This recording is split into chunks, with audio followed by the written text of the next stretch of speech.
Hai guys, Shalom, selamat pagi. Tuhan Yesus memberkati kita dimanapun kita berada. Pernahkah Anda dihukum oleh papa mama kamu ketika Anda berbuat kesalahan? Atau pernahkah Anda dihukum oleh seseorang, mungkin itu guru atau siapa saja? Nah, bagaimana ketika Anda dihukum? Perasaan Anda gimana sih guys? Saya yakin kita semua tidak suka hukuman. Nah, hari ini kita akan membahas bersama-sama dengan Chantau Yohana, membahas tentang hukuman dari Tuhan. Mengapa Tuhan menghukum dan apa sih kegunaan dari penghukuman itu? Kita siapkan hati kita beribadah kepada Tuhan dan Tuhan Yesus memberkati kita. Mari kita juga merespon kasih Tuhan dengan memberikan persembahan kepada Tuhan, memberikan yang terbaik bagi Tuhan yang terlalu baik. Selamat beribadah dan Tuhan Yesus memberkati. Kita awal ibadah kita dengan kita merenungkan sejenak. Di tengah-tengah situasi seperti sekarang ini begitu sulit, begitu banyak masalah kita. Dan begitu banyak masalah kita dan mungkin tidak ada orang yang mengerti permasalahan kita. Tetapi Tuhan Yesus mengerti. Dan saat ini Tuhan Yesus memanggil kita untuk mari datang ke hadiratnya, untuk sujud di altarnya.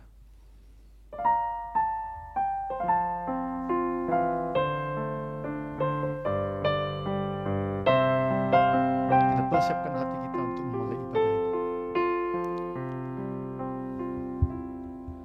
Bila hati terasa berat, tak seorang pun mengerti bebanku. Ku tanya Yesus, apa yang harus ku buat? Dia berfirman, mari datanglah. Dia selalu pedulikan aku. Ku datang Yesus, Dia pikul segala bebanku. Kita sujud di altarnya. Ku bawa hidupku,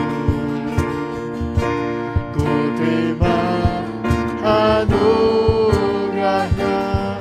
Dia ampuniku dan bebaskanku. Dia ubah hidupku, lalui hatiku. Sesuatu terjadi saat datang di altarnya. Sekarang kita nyanyikan, Dia berfirman, mari datang. Dia berfirman, mari datang. Mari kita semua datang kepada Tuhan. Dia selalu pedulikan aku. Ku datang Yesus, Dia pikul segala bebanku. Sujud di altarnya.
mari kita bersatu dalam doa.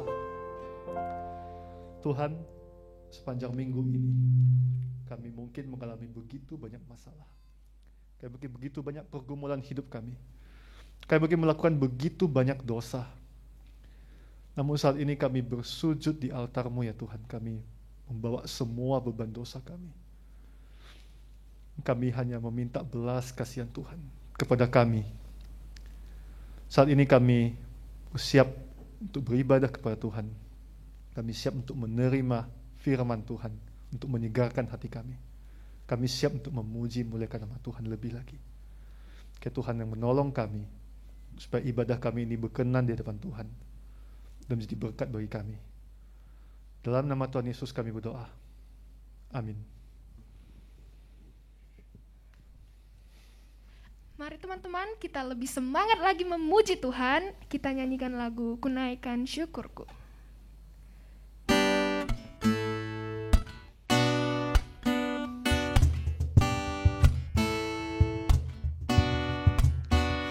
Kasih yang begitu besar, lebih kuat dari dosa.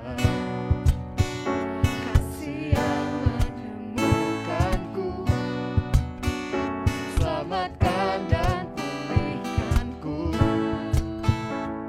Ku naikkan syukurku, ku tak akan berhenti memuji, meninggikan nama-Mu selalu, menari, memuliakan-Mu.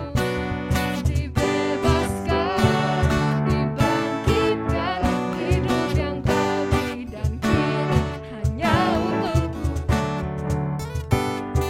Sekali lagi kita nyanyikan lagu ini dengan penuh semangat. Kita naikkan syukur kita kepada Tuhan.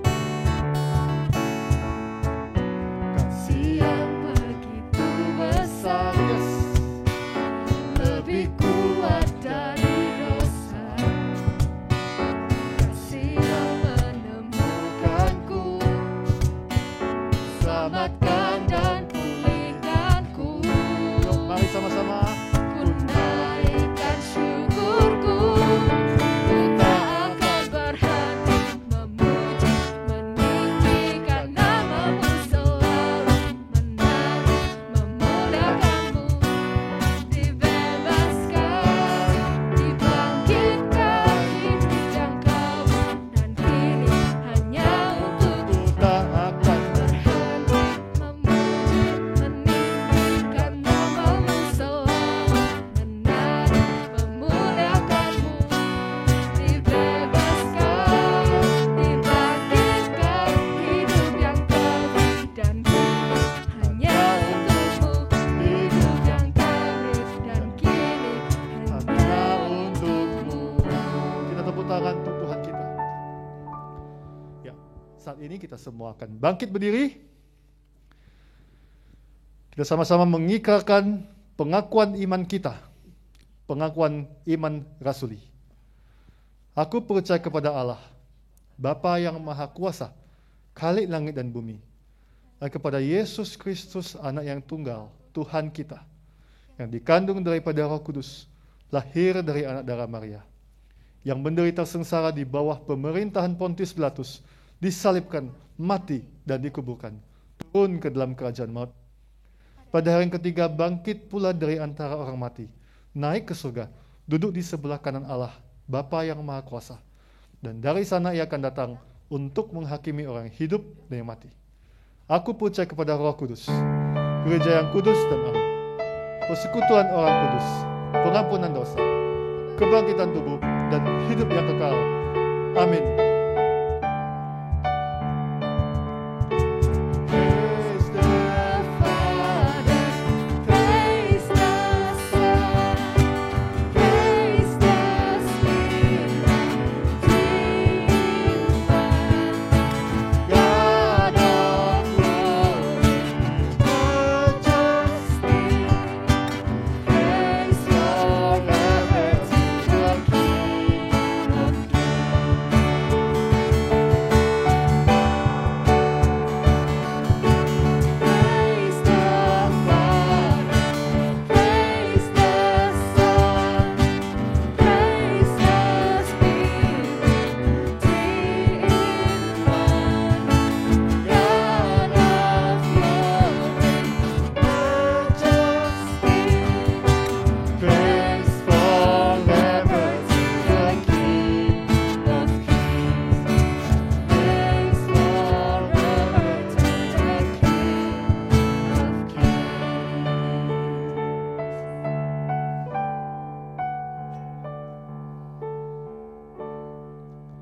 teman-teman dipersilakan duduk kembali.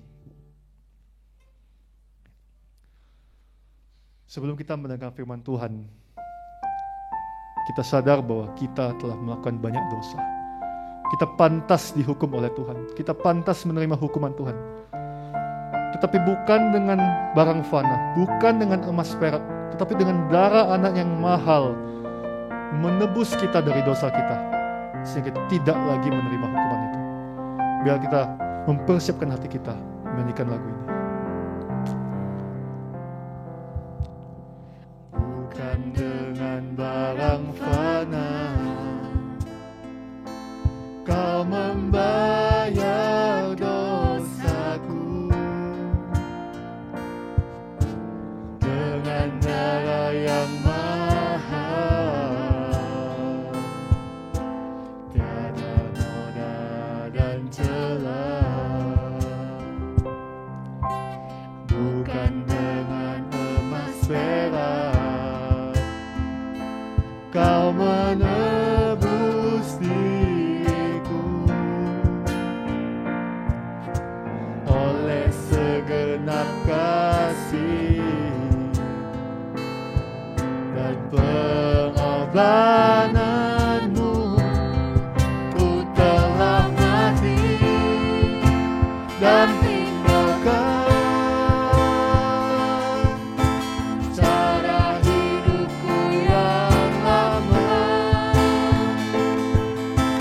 Semuanya sia-sia, Tak berarti lagi hidup ini, ku letakkan pada mesbah-Mu ya Tuhan.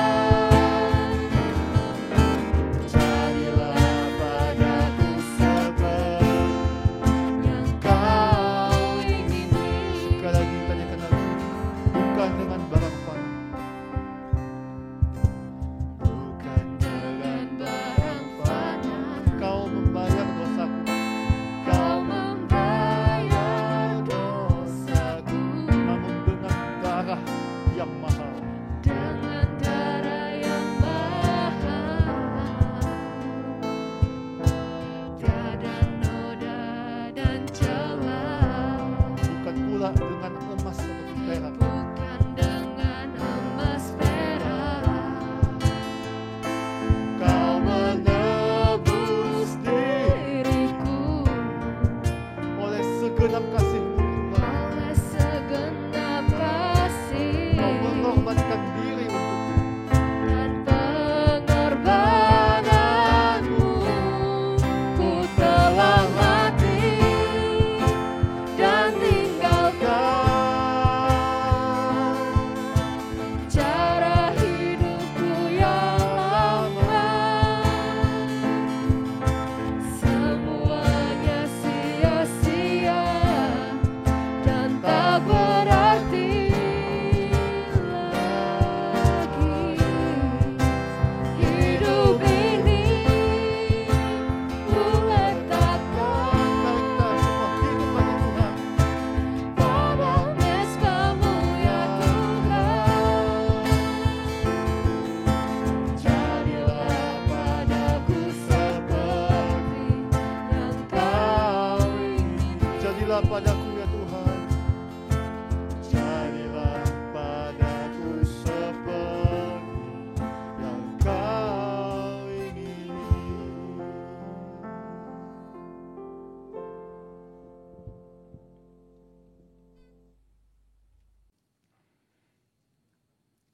Yuk guys, mari kita masuk di dalam doa. Tuhan benar sekali. Sebenarnya tidak ada satupun yang dapat kami banggakan. Baik dalam hidup kami, baik apapun yang kami miliki. Semua ini tidak akan berarti ya Tuhan, kalau bukan karena Tuhan. Tuhan, kami bersyukur lagu ini boleh mengingatkan kami. Biarlah di dalam hidup kami terus diingatkan untuk dekat dengan Tuhan, untuk terus percaya dan mengandalkan Engkau. Saat ini Tuhan kami rindu untuk mendengarkan firman-Mu. Berbicaralah kepada setiap kami. Tolonglah kami Tuhan bukan sekadar mengerti, tapi Roh Kudus mampukan kami supaya kami disadarkan bahwa hidup kami baru berarti kalau kami dekat dengan Tuhan, kalau kami bergantung pada Tuhan, kalau kami sungguh-sungguh memegang tangan Tuhan. Berkati firman ini yang akan kami dengar sebentar lagi. Tuhan pimpin, Tuhan sertai kami. Dalam nama Tuhan Yesus kami berdoa. Amin. Guys, hari ini kita akan merenungkan tentang satu topik. Topik yang serius, yaitu tentang penghukuman Allah bagi orang-orang yang tidak mengandalkannya. Dalam hal ini bagi Edom. Guys, setiap orang pasti tidak asing dengan kata hukuman. Ya, sejak kita dari kecil, ketika kita berbohong, maka papa mama kita akan mengingatkan kita. Dan ketika kita melakukan kembali, maka yang akan kita dapatkan adalah hukuman. Ya, entah itu mungkin mungkin itu akan dibatasin, kita tidak boleh main game selama seminggu ataupun sebulan. Nah, saudara, bagi kita yang sudah bekerja, ada kalanya juga kita kena hukuman, yaitu ketika kita masuk jam kantor tidak pada waktunya. Yang terjadi adalah bukan saja uang untuk kerajinan kita dikurangin, tapi juga mungkin honor. Atau mungkin juga ada perusahaan yang langsung mengeluarkan SP1, surat peringatan 1. Nah, saudara, guys, berbicara mengenai hukuman Allah, Alkitab memberitahukan kepada kita bahwa ada 2 nabi yang secara khusus menyatakan hukuman Allah bagi bangsa lain. Yang pertama Nabi Yunus. Nah, saya yakin banyak di antara guys pasti mengenal siapa Nabi Yunus ini. Lebih-lebih lagi teringat akan kisahnya ketika dia berada di dalam perut ikan yang besar. Kemudian kita lihat lagi tokoh yang kedua yang akan kita bahas hari ini, yaitu tentang Nabi Obadja.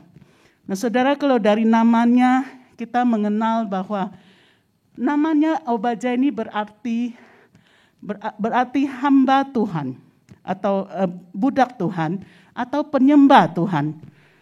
Nah, menarik sekali di dalam Alkitab kita menemukan di dalam Perjanjian Lama saja ada sekitar 10-11 orang yang bernama Obadja. Namun kita tidak tahu banyak tentang penulis kitab Obadja ini. Yang kita tahu hanya karena firman-Nya, nubuatnya ditujukan kepada orang Edom dan juga kepada orang Yehuda. Jadi diperkirakan mungkin dia berasal dari kerajaan dekat dengan kerajaan Yehuda. Nah, guys, kalau kita melihat tentang kitab Obadja ini, ya termasuk di dalam kitab nabi kecil. Kecil bukan karena postur badannya yang kecil, tapi kecil karena terdapat kitab-kitab yang terdapat di dalam kumpulan kitab nabi ini jumlahnya sedikit. Dan menarik sekali di dalam kitab Obadja, kita hanya menemukan 1 pasal yang terdiri dari 21 ayat. Nah, kemudian kita juga akan melihat apa sebenarnya isi dari kitab ini, yaitu yang menubuatkan, ya Allah mengutus dia untuk menubuatkan penghukuman Allah bagi orang Edom. Nah, kemudian di akhir dari kitab itu ada sebagian kecil yang ditujukan, yaitu nubuat keselamatan bagi bangsa Yehuda. Tetapi berhubung karena waktu kita yang tidak cukup untuk bahas dua-duanya, kita akan bahas yang pertama saja, yaitu tentang hukuman Allah bagi bangsa Edom. Nah guys, mengapa Allah harus mengutus Obadja untuk menyatakan nubuat penghukuman Allah bagi orang Edom? Apa yang telah mereka lakukan? Nah, dalam bagian yang kitab Obadja ini kita menemukan ada beberapa dosa. Yang pertama adalah dosa akan kesombongannya. Guys, sombong itu adalah sikap meninggikan diri sendiri, merasa diri sendiri luar biasa, merasa diri sendiri lebih tinggi, lebih pintar daripada yang lain. Nah, kita melihat orang-orang yang orang-orang yang sombong, orang-orang yang meninggikan diri biasa merasa diri lebih penting daripada yang lain. Bahkan dari antara mereka merasa mereka tidak butuh Tuhan, tidak perlu mengakui Tuhan lagi karena mereka lebih dari dapat melakukan segala sesuatu sendiri. Nah guys, kita melihat tentang Edom. Edom ini adalah orang-orang yang sungguh-sungguh sombong akan keberadaan diri mereka. Nah mereka sombong karena mereka sombong karena lokasi tempat tinggal mereka ada di pegunungan yang tinggi, yaitu pegunungan Seir. Sehingga bukan saja namanya Edom menurut nama leluhur mereka yang dari Esau, nama lain dari Esau, tetapi di wilayah Edom inilah yang tinggi, tempat yang tinggi, jadi mereka merasa safe, aman, berada di zona yang aman dan tenang. Di tempat yang tinggi inilah mereka merasa sombong. Kemudian mereka berkata, jika kita lihat di Obadya pasal 1 ayat 3, siapakah yang sanggup menurunkan aku ke bumi? Saudara, benarkah tidak ada seorang pun yang dapat menurunkan orang Edom karena tempat tinggal mereka di kubu di pegunungan yang tinggi? Tentu saja tidak. Ya, tentu saja masih ada pribadi yang jauh lebih tinggi dari mereka. Dan pribadi ini berkata, aku akan membuat engkau kecil di antara bangsa-bangsa yang engkau dihinakan sangat, di ayat 2. Dan pribadi ini yang berkata demikian adalah Allah. Guys, Allah sanggup menempatkan siapa di posisi yang tinggi, tapi dia juga sanggup menurunkan pribadi itu. Ketika kita melihat Raja Nebukadnezar, raja orang Babel yang meninggikan dirinya, merasa dirinya kuat, dirinya punya power. Tetapi justru di saat itu juga Allah turunkan dia serendah-rendahnya, sehingga dia harus tinggal di padang, tinggal bersama binatang, malahan juga makan rumput di padang. Demikian juga dengan orang Edom. Orang Edom meninggikan diri mereka. Tetapi Allah mengatakan di ayat yang keempat, sekalipun mereka merasa diri tinggi seperti burung rajawali dan bintang-bintang. Guys, kita tahu burung rajawali adalah burung yang dapat punya kekuatan sayap yang luar biasa. Mereka bahkan dapat terbang tinggi melampaui badai. Sampai di atas badai itu mereka merasa ketenangannya. Demikian juga bintang-bintang yang kita lihat setiap malam. Kita lihat dalam bentuk yang sangat kecil karena posisinya yang sangat tinggi dari bumi. Guys, sekalipun burung rajawali dan bintang-bintang mereka dapat di posisi yang sangat tinggi, tetapi Allah jauh lebih tinggi. Karena Allah adalah pencipta langit dan bumi dan segala isinya. Jika Allah berkata hanya dua perkataan, yaitu jadilah benda-benda penerang, maka bintang, bulan, matahari semua jadi. Kemudian Allah berkata, jadilah burung-burung, maka burung-burung pun jadi. Tetapi Allah yang sama, ketika dia berkata, turunlah engkau orang Edom yang tinggi hati, maka orang Edom pun akan turun serendah-rendahnya. Nah guys, kita melihat itulah yang terjadi pada bangsa Edom nantinya. Guys, bagaimana dengan kita? Apakah kita juga memiliki kesombongan? Mungkin itu berupa karena prestasi sekolah kita. Kita selama ini terus dapat ranking, ya mungkin ranking 3 besar. Ataupun juga kita piawai, ya kita pinter dalam main games. Kita bisa unggul daripada yang lainnya. Ataupun dalam bidang olahraga tertentu. Atau juga kita merasa sombong karena wajah kita yang jauh lebih tampan, jauh lebih cantik dari teman-teman kita. Ataupun karena kita merasa diri kita aman, karena di rumah selalu ada satpam yang berjaga 24 jam. Guys, ketika kita sombong akan semua ini, ingatlah masih punya pribadi yang lain. Pribadi yang tidak suka kita menyombongkan diri. Dan pribadi ini sanggup menurunkan engkau dan saya. Sebelum itu terjadi, marilah kita bertobat dari dosa kesombongan ini. Guys, Allah melalui Nabi Obadya menyampaikan dosa orang Edom. Yang pertama dosa kesombongan. Yang kedua adalah dosa karena fokus hati hanya kepada kekayaan atau materi. Bolehkah kita kaya? Tentu saja boleh. Karena di dalam Alkitab kita menemukan begitu banyak orang-orang yang diberkati Tuhan. Salah satunya adalah Ayub. Kita mencatat Ayub adalah orang yang terkaya di sebelah timur pada zamannya. Kemudian kita melihat Abraham, Ishak, dan Yakub, dan masih banyak tokoh yang lain. Mereka juga kaya. Nah, kekayaan itu boleh ada, tetapi kekayaan bukanlah fokus dari seluruh hidup atau hati kita. Kita melihat dosa orang Edom adalah karena fokus hidup mereka dan hati mereka hanya kepada kekayaan mereka. Mereka kaya karena Allah, sekalipun Edom ini, karena leluhur mereka Esau menukarkan atau memberikan hak kesulungan kepada saudara kembarnya Yakub. Tetapi Allah juga memberkati, memberikan banyak kekayaan bagi mereka, yaitu melalui hasil dari pertanian atau perdagangan mereka. Karena lokasi mereka berada di tempat yang strategis, ya, melalui jalur rute yang orang-orang kalau mau berdagang harus melewati daerah situ. Karena posisi mereka sangat dekat dengan the highway atau jalan raja raya. Nah, saudara, posisi mereka bagus, tapi itulah menjadi posisi kebanggaan mereka dan posisi yang mereka fokus seterusnya. Bahkan dengan sombong ketika mereka katakan di ayat kelima, jika harta mereka dirampok, dicuri oleh perampok atau pencuri, mereka katakan, oh, it doesn't matter, tidak apa-apa. Toh yang dicuri atau yang dirampok itu cuma sedikit. Kami masih punya banyak. Kami masih simpan di tempat yang paling safe. Itu yang mereka fokuskan. Tetapi di ayat yang ke-6 Tuhan mengatakan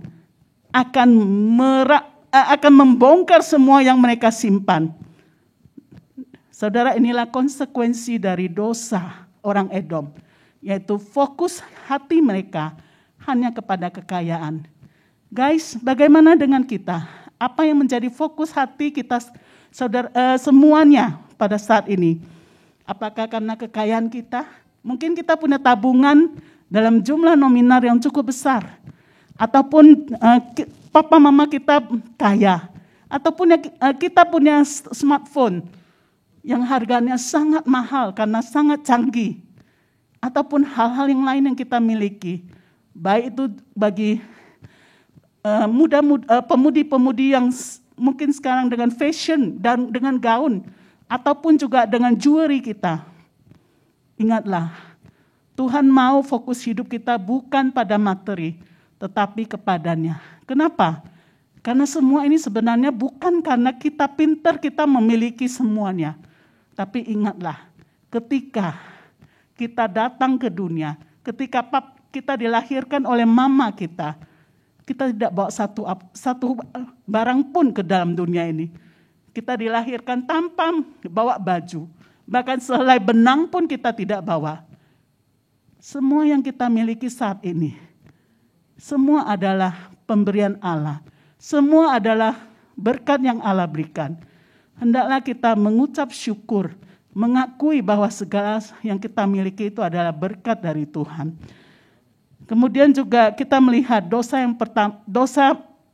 Edom yang ketiga adalah dosa ketidakpedulian kepada saudara-saudaranya di ayat 10 sampai ayat 16. Guys, yang dimaksud dengan saudara di sini adalah bangsa Israel. Kita tahu bahwa kalau kita lihat dari leluhur orang Edom dan orang Israel, mereka itu adalah saudara kembar, yaitu dari Esau dengan Yakub. Esau ini leluhurnya orang Edom, Yakub ini adalah leluhurnya orang Israel. Tetapi karena setelah Raja Salomo meninggal, kerajaan Israel itu terbagi dua, yaitu yang utara, yang Israel, yang selatan adalah Yehuda. Dan yang Tuhan maksudkan di sini ketika dia katakan mereka tidak peduli kepada saudara adalah saudara yang di selatan, yaitu orang Yehuda. Nah, dosa yang mereka lakukan, yang dilakukan oleh Orang Edom adalah mereka tidak peduli kepada saudara-saudaranya yaitu orang Yehuda. Nah, apa yang mereka lakukan? Ketika mereka melihat orang Yehuda mengalami kesusahan, mereka seharusnya datang menolong. Tapi yang terjadi adalah mereka hanya melihat dari kejauhan. Mereka melihat orang saudara-saudaranya mengalami kesusahan. Mereka oleh bangsa asingan datang menyerbu, kemudian merampok, mengambil barang-barang mereka. Nah, apa yang dilakukan oleh orang Edom? Orang Edom sikapnya tidak becus. Sikapnya hanya melihat. Kemudian juga yang mereka lakukan adalah mereka juga bukan saja melihat. Kemudian di ayat 14 dikatakan mereka juga ikut mengambil jarahannya, merampok barang-barang orang Yehuda. Bahkan ketika orang Yehuda yang berhasil melarikan diri dari penyerbunya, yang mereka lakukan adalah mereka menangkap orang-orang tersebut dan menyerahkan kepada penyerbunya. Saudara, kita lihat hal inilah Allah katakan bagi mereka. Dosa kejahatan mereka adalah dosa tidak peduli pada saudara-saudaranya. Dan konsekuensinya adalah Allah menatakan Dia akan menghukum mereka. Dia akan menghukum orang Edom setimpal di ayat 15, setimpal dengan apa yang mereka lakukan terhadap orang-orang Yehuda, yaitu Allah akan melenyapkan mereka. Bahkan di kitab lain juga Allah melalui nabinya Yehezkiel mengatakan bahwa Dia akan menjadikan tempat mereka itu musnah, menjadi sunyi sepi, kemudian menjadi reruntuhan sampai selama-lamanya. Dan nubuat ini digenapi pada tahun 70 Masehi. Ketika bangsa Romawi datang kemudian menyerbu dan menghancurkan tempat kubu orang Edom dan menjadi reruntuhan sampai selama-lamanya. Guys, gimana dengan relasi kita selama ini dengan saudara-saudara kita? Baik itu berupa kakak adik kita ataupun teman kita, orang terdekat dengan kita, atau orang-orang di sekitar kita. Ketika mereka mengalami kesusahan, adakah kita menunjukkan kepedulian kita kepada mereka? Atau sebaliknya kita menggunakan kesempatan untuk mentertawakan, untuk menghina. Kemudian kita juga membuat lelucon-lelucon yang merendahkan mereka. Kemarin saya melihat dari satu YouTube yang membuat hati saya sedih. Kenapa? Yang terjadi adalah beberapa orang tua mereka curhat tentang anak-anak mereka. Ada yang punya anak remaja, ada yang punya anak pemuda ataupun pemudi. Nah, banyak di antara mereka ketika curhat dengan sedih mereka mengatakan anak mereka ada yang karena dihina terus oleh teman-temannya. Ya, ada seorang anak yang karena dia sudah belajar keras tapi hasil ujiannya selalu rendah. Dan yang terjadi adalah dia dibully terus oleh teman-temannya, akhirnya dia tidak tahan, dia depresi berat. Kemudian dia mengakhiri dirinya lompat dari lantai yang tinggi. Kemudian ada juga pemudi yang kelihatannya dia berhasil terus di sekolah maupun di pertandingan. Tetapi justru dia selalu menulis, I hate myself. Saya tidak suka diri saya. Saya gagal, karena dibully terus. Akhirnya dia tidak tahan, dia bunuh diri. Nah guys, orang-orang ini sedih. Karena anak-anak mereka tidak dipeduli oleh teman-temannya. Guys, bagaimana dengan kita? Mungkin selama ini kita merasakan itu enak ya untuk menjadikan orang lain lelucon kita. Tetapi pernahkah kita berpikir, apa yang sedang dialami oleh orang-orang yang kita buat guyon? Hati mereka sedih, hati mereka depresi. Guys, jangan lakukan ini. Karena Allah tidak suka kita menghina sesama kita. Yang Allah mau adalah kita peduli padanya. Ketika kita melihat teman-teman kita mengalami masalah atau mengalami kesulitan, kita dapat melakukan sesuatu. Kita dapat menunjukkan kepedulian kita. Mari kita hentikan lelucon kita. Hentikan guyonan atau emoji-emoji yang melukai teman kita. Tapi marilah kita seperti satu pepatah bahasa Inggris yang mengatakan, put on her atau his shoe. Berusahalah memakai sepatunya, dalam arti berusaha menyelami apa yang sedang dialami teman-teman kita. Berusaha mengerti kondisi yang dialaminya. Dan marilah kita menunjukkan belas kasihan. Kita mungkin dapat menghibur, menguatkan mereka di kala mereka sedih. Di kala mereka butuh bantuan, kita dapat membantu mereka. Terlebih lagi saat ini kita melihat masa pandemi. Ada juga di antara teman kita mungkin karena di dalam keluarga ada banyak saudara dan harus belajar daring. Tentunya tidak cukup dengan satu smartphone, bukan? Mungkin karena keadaan ekonomi teman mereka. Jadinya tidak bisa satu orang punya satu smartphone di dalam keluarga. Nah, jika guys tahu hal itu, guys dapat melakukan sesuatu menunjukkan kepedulian kalian. Kita dapat share, ya, ajak dia bergabung bersama-sama untuk ikut dalam sekolah, dalam belajar daring. Ya, tentu kita jaga prokes, ya, kita jaga jarak, kita pakai masker. Tapi itu satu cara kita menunjukkan kita peduli pada dia. Ataupun ketika dia mungkin kesulitan, karena saat ini saya mengerti, ya, untuk belajar melalui daring itu susah. Kadang-kala susah, apa yang diajarkan guru mungkin nggak gampang untuk kita terima. Jika kita tahu teman kita punya kesulitan ini, guys, mari kita bantu mereka. Kita jelaskan bagian mana yang susah kepadanya. Ataupun mungkin ada teman kita yang terpapar COVID saat ini. Memang kita nggak bisa mengunjungin saat dia kena COVID. Tapi kita dapat menunjukkan kepedulian kita. Kita dapat share di medsos tentang kata-kata motivasi, kita dapat telepon atau kita dapat menunjukkan kasih kita melalui kata-kata penghiburan. Atau kita dapat juga memberikan makanan bagi mereka. Guys, hari ini kita belajar. Kita belajar tentang orang Edom. Mereka yang sombong. Mereka yang merasa di hidup mereka, hati mereka hanya untuk harta. Dan mereka yang tidak peduli pada saudaranya. Akibatnya, konsekuensinya adalah mereka harus mengalami penghukuman Allah. Guys, mari kita selidiki hati kita. Mungkin selama ini kita seperti Edom. Ya, kita menjadi Edom kecil di tengah-tengah kehidupan kita.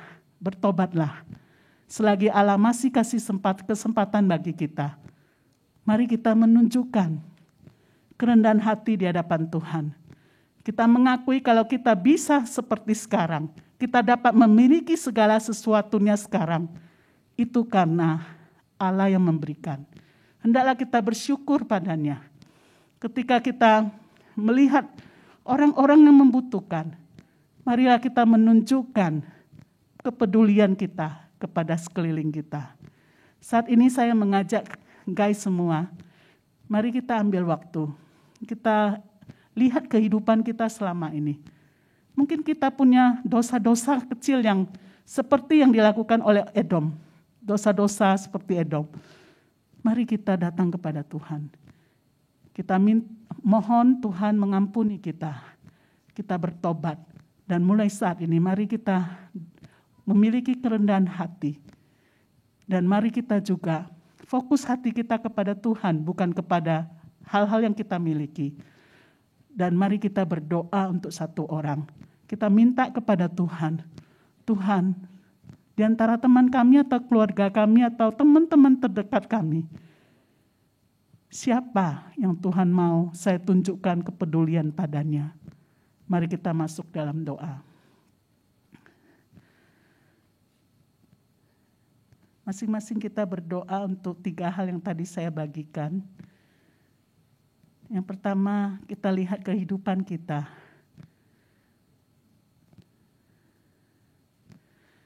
Adakah kita juga melakukan atau kita telah menjadi sombong karena selama ini kita memiliki segala sesuatu. Kita merasa kita berada di zona yang aman-aman saja. Yang kedua, adakah hidup dan hati kita hanya terpaut pada materi yang kita miliki? Yang ketiga, mungkin selama ini kita juga tidak peduli kepada teman-teman, kepada orang-orang sekitar kita, termasuk juga kepada teman-teman kerja kita. Mari kita datang kepada Tuhan. Kita mohon Tuhan mengampuni, kita mengakui dosa kita dan meminta pengampunan dari Tuhan. Dan mari kita doakan untuk satu nama, orang yang Tuhan gerakkan untuk kita bisa menunjukkan kepedulian kepadanya. Ya Tuhan.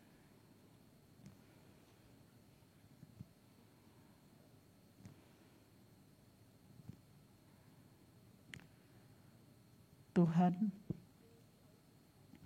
ketika kami melihat kehidupan orang-orang Edom, kami sadar siapa diri kami di hadapan Tuhan. Kami tidak lebih baik dari orang-orang Edom. Banyak hal yang kami sombongkan di hadapan-Mu ya Tuhan.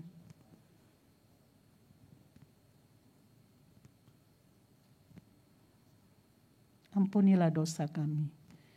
Ketika kami melihat kami lebih baik, lebih utama daripada yang lain. Ketika kami melihat kami jauh lebih pintar, kami memandang rendah orang lain. Kami merasa kami tidak butuh Engkau. Tuhan, ampunilah dosa kami. Tuhan, ketika kami begitu mengagung-agungkan prestasi kami, baik prestasi sekolah maupun prestasi dalam karir kami, dalam keluarga kami. Sehingga itu menjadi kebanggaan dan menjadi fokus hidup kami. Tuhan, ampunilah dosa kami. Tuhan, selama ini kalau kami suka menjadikan teman-teman terdekat atau orang-orang sekeliling menjadi bahan guyonan kami. Bahkan kami begitu menikmati jika orang itu kami jelek-jelekkan. Bahkan tidak cukup itu Tuhan.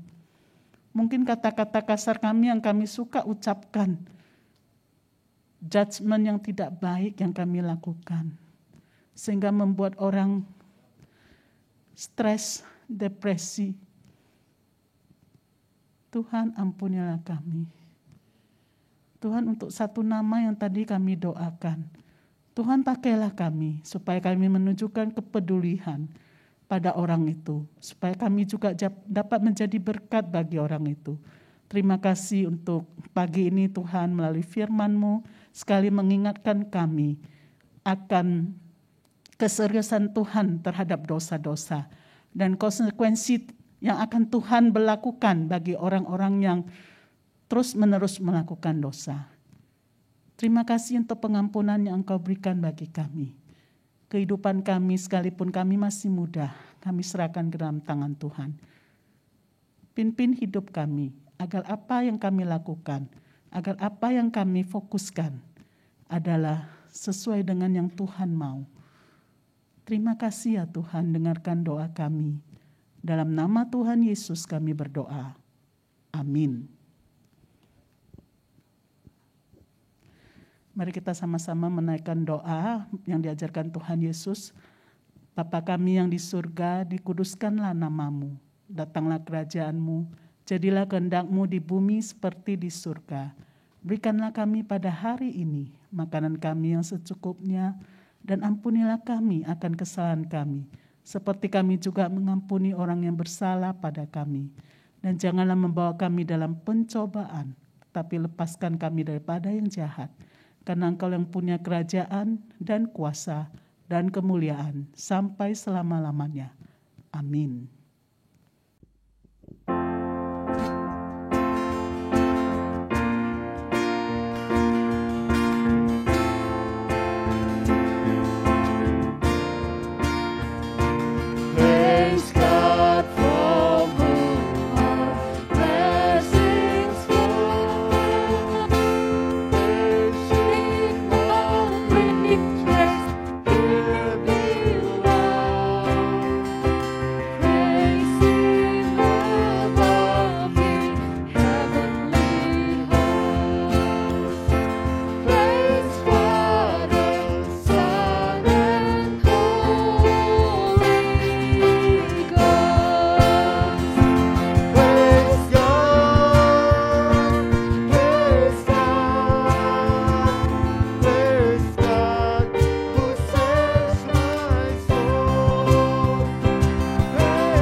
Hai guys, saya percaya ibadah kita hari ini memberkati kita. Mama saya sering mengajari saya, lihat anak tetangga, bagaimana dia dipukul oleh orang tuanya, maka jadilah anak yang bijak. Jangan melakukan kesalahan yang sama seperti anak tetangga yang melakukannya, supaya kamu jangan dipukul sama saya, kata mama saya. Gitu ya. Biarlah khotbah hari ini juga keadaan Edom, bagaimana mereka dihukum oleh Tuhan, jadikan sebagai pelajaran supaya kita tidak menerima hukuman yang sama dari Tuhan. Tentu Tuhan tidak ingin menghukum kita. Tuhan yang mau adalah Dia mengasihi kita. Tidak selamanya Tuhan itu murka, tetapi selamanya Tuhan adalah kasih. Haleluya. Kita bangga punya Tuhan yang Allah adalah kasih itu. Kasih adalah Allah itu ya. Jadi kita bersyukur Tuhan mengasihi kita, dan biarlah kita terus hidup, dan biarlah kita terus mengasihi Tuhan. Seperti Tuhan mengasihi kita, biarkan kita juga mengasihi sesama kita dan mengasihi Tuhan. Sampai ketemu minggu depan. Shalom dan Tuhan Yesus memberkati.